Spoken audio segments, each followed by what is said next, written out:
Product Universe Reacts. What's going on, people? Product Universe here. Today we'll be talking about the State of the Union speech that President Joe Biden made.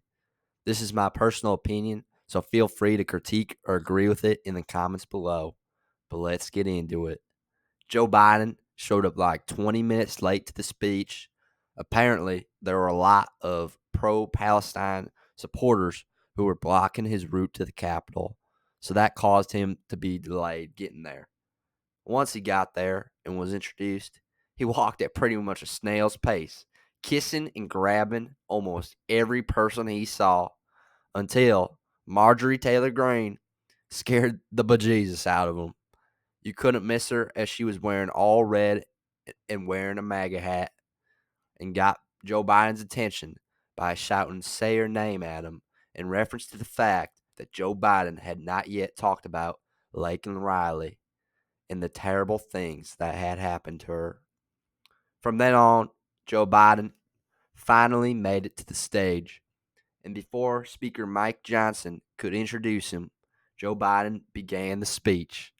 You would think this speech would be the perfect time to unite the country, as Joe Biden promised he would do, and that was one of his major 2020 campaign promises. If you thought this, you would be completely and utterly wrong.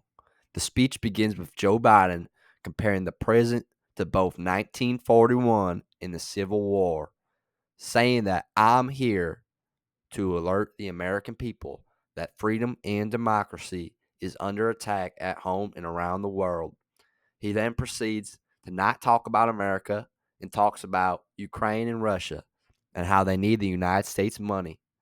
He then attacks Donald Trump under the name his predecessor and says that he, President Trump, bows down to Vladimir Putin.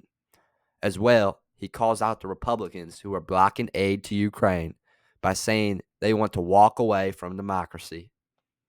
He then says, unlike his predecessor, he will not bow down to Vladimir Putin because, quote, history is watching. He then pivots the address from Ukraine and Russia to January 6th. He talks about how the Republicans tried to end democracy on that day, but were stopped, and how, quote, democracy was saved. He also said that there should never be political violence. From there, he continues to make a political speech touting what he hasn't done in his 4 years in office, but what he will do with his next 4 if he wins. To me, all this mumbo jumbo about distant foreign countries and trying to vilify one half of the country because they don't agree with you politically is not the right way to do a State of the Union address.